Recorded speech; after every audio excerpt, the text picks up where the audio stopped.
Қазақстан халқына айтам, сіздердің дәл қазір осы біртіндеп темір құрсау қысып келе жатыр. Біртіндеп интернеттеріңіздің жылдамдығын баяулатады, біртіндеп отырып интернеттеріңізде ең соңында бағасын өсіреді, үйге кабельді интернет қоюды тоқтатады, ұялы телефоныңыздағы интернет осы бір айға деп алған тарифіңіз бұрын бір айға жетсе, енді 10 күнде таусылатын қылады, сосын 5 күнде, сосын жаңағы 20 мың 30 мың теңге төлеп бір айға интернетке бір дұрыс интернет ала алмай отырасыздар. Қытайдікі сөйтті ғой ең соңында ай болды. Ішкі интернетті пайдаланайық, мына әлеуметтік Facebook, Twitter, Instagram деген бәленің бәрін қояйық осы дейді. Дәл қазір Қытайдың жаңағы IT компаниялары қазақтарға арналған немесе қазақ-қытайлар ортақ пайдаланатын бір желі ма бірдеңкені жасап жатыр. Бұл соныменен мынау бүкіл дүние жүзімен хабарласатын интернеттен мүлде бөлектеніп, сол Ресей, Қытай, қазағы бар өздерінің ішкі интернетін пайдаланатын халге түсіп қаласыздар. Қытайда қазір мысалы YouTube жоқ, ашылмайды, Facebook, Twitter жоқ, ашылмайды, Instagram жоқ, жаңағы мынау жер әлемге танымал әлеуметтік желінің ешқайсысы Қытайда қолданысқа түспейді. Міне Жанаргүл Жұматай-қызының Қазақстанда жүрген кезінде Шыңжаңның мәдениет мекемесі шақырып алып, содан сенің телефоныңда Facebook пен Instagram бар екен деп 2 жыл қамады ғой. Facebook пен Instagram бар екен дейді. Ол сол күн міне Қазақстан қазағының басына келгел жатыр, міне ақырында келе жатыр. Мына қосылатын адамдар қосыла алмай, мынау қызық болды ғой. Сұрақ: Қазақстанда интернетті бұғаттай ма дейді. Бұғаттайды. Қазақстанда интернетті бұғаттайды. Сендер сол жаңағы анау әзіл күлкі көріп, әртістерді көріп отырған интернетті бұғаттайды. Сөйтіп Қытайдың интернет жүйесінің баламасын көшірмесін алып келеді. Бүкіл телефоның, бүкіл жазған бәрін жаңағы аңдуда отырасың. Сөйтіп тек қазақстандық интернетті көре алатын, қазақстандық сайттарды көре алатын, қазақстандық әншілерді ғана көре алатын Қытайдың интернет жүйесі қазір Қазақстанның заказымен жасалып жатыр. Сөйтіп тұтасымен Қытайдың бақылауындағы тек рұқсат берген шектеулі сайттар, YouTube-тың ұқсайтын видео сайт жасалынады. Қытайдағы Youku, Tudu деген сияқты соның көшірмесі келеді, оған бір кескін KZ дейма бірдеңе қойып қояды. Сосын жаңағы бір қобыз деген сияқты ма бір мессенджер қолданады. Қытайдың WeChat-ның баламасы болады, бір серверді бөлек қойып қояды. Сөйтіп сол бүкіл дүниеден аулақтан бөлектеніп отыратын кәдімгі Қытай сияқты өзінің ішкі интернет жүйесі бар. Ол ішкі интернет жүйесі тұтасымен Қытай ұлттық қауіпсіздігінің бақылауында болады. Кім кімге не жазды, не сөйледі, бәрі бақылауда болатын. Тура Қытайдың интернет бақылау цензурасы сияқты. Мысалы Қытайда YouTube-ті көре алмайды, Facebook жоқ, Instagram жоқ, Twitter жоқ. Оның бәрінің баламасы, Қытайлық баламасы бар. YouTube-тың орнына Youku дегенді қойып қойды. Facebook-тың орнына Renjin Wang дегенді қойып қойды. Жаңағы Twitter-дің орнына Microblog дегенді қойып қойды.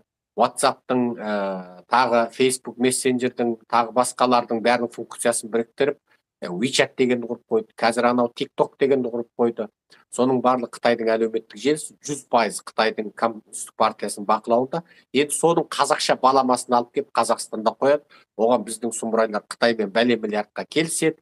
Оған біздің сұмырай ұрығар делдалдар екесе делдалдық ақысын алады. Сөйтіп Қазақстан интернетке қош айтып, WhatsApp-қа, Signal, Telegram-ға, Instagram-ға бәріне қош айтып, сол Қытайдың баламалы ішкі ресурс, бақылаудағы ресурс, бүкіл цензуралық ресурсы бар өтірік интернетке алданып, сол әнші күйшіңді тыңдап, сол себебі әңгімеде саясат жоқ қой. Сол тыңдап, жаңағы күлдіргілерін, арзан күлкіңді тыңдап, сөйтіп мәз болып отырасың. Байдан байға жүйткіген, пәленші ана байынан мына байға ауысыпты, қайтадан ажырасып кетіп, бұрынғы байда кепті деген сондай ақпаратты көріп мәз болып отырасың. Қытайда қазір сондай. Кредит кешіру туралы не болады дейді. Тоқаев тұрғанда бір кредиттеріңіз кешірілмейді. Тоқаевтың кешірім жариялау, амнистия жариялау бәрі өтірік.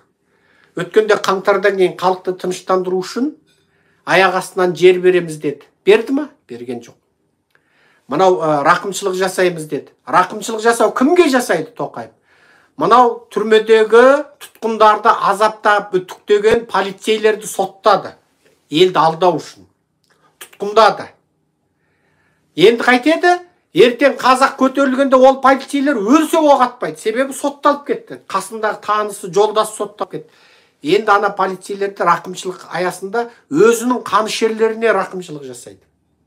Өзінің қанішерлері 90% рақымшылыққа ілінеді. 10% жаңағы жай ауылда жүріп камераға түсіп қалған, айтып қалған, битіп қалған, жаңағы алайын десе малы жоқ, параға бер дейтін ақшасы жоқ. Соны бір 10 қазақты шулатып қояды, болды. 90% полицияға рақымшылық жасайды. Сөйтеді де ұлттық қауіпсіздік қызметі бар, полиция бар, жаңа түрмеде тергеу кезінде азаптағандар бар. Сол дәлелдермен көрсеткеннен тұтқындалды, істі болды, сотты болды. Пара алған прокурорлар бар, істі болды, сотты болды. Енді оның бәрі рақымшылық аясында босатады. Содан кейін қайтеді? Ендігі кезекте қазақ көтерілгенде полицейлер қорықпай тұрып, жаңа Тоқаев ат десе атады, шап десе шабады. Тоқаевтың рақымшылығы өзінің қанішер полицейлеріне бағытталған рақымшылық. Бұл бір. Екінші, жер берем дегені өтірік. Қаңтардан кейін наразы болған халықты уақытша алдау болды. Ешкімге жер берілген жоқ. Жер алдым деген қазақ көрдің бе? Жоқ. Үшінші, кредитті кешіремін деген, оның бәрі далбас әңгіме. Банктың бәрі Назарбаевтық, Тоқаевтық кландардың қолында. Ол саған несиені беріп, сенің қаныңды теспей сорып отыр. Сен қазір кәдімгі басыбайлы құлсың, баяғындағы жаңағы аяғы кісенделген, шынжырланған құлсың.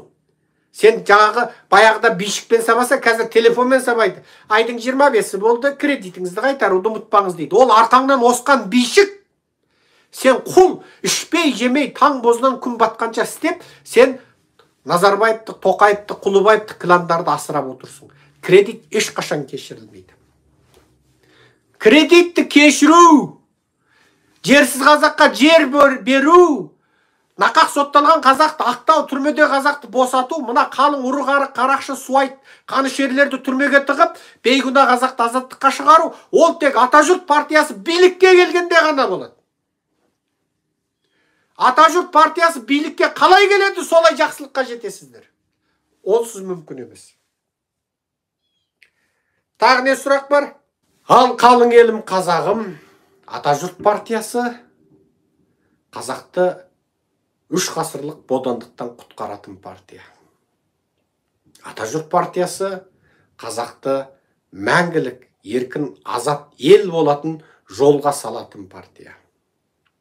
Атажұрт партиясына ғалым да, студент де, мектеп баласы да, ауыл шофері де, егінші де, малшы да, саудагер де, дипломы бары да, жоғы да, білімді де, білімсіз де, қара жұмысшы да, жұмыссыз да, пенсионер де барлығы қатыса алады, мүше бола алады. Сотталғанда, сотталмағанда мүше бола алады. Кім қазіргі зұлым жүйеге қарсы болса, ол бізге қосылсын. Бірге күресейік.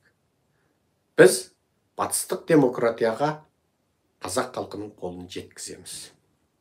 Аман болайық, сау болайық, жақсылық болсын бәрімізге. Жақсылық болсын деп тілмен ғана емес, шын жүрекпен айтайық, шын қарекетпен күресейік. Жақсылықты тілмен емес, қарекетпен орнатайық. Аман болайық, құрметпен Серікжан Біләшұлы, сау болыңыздар.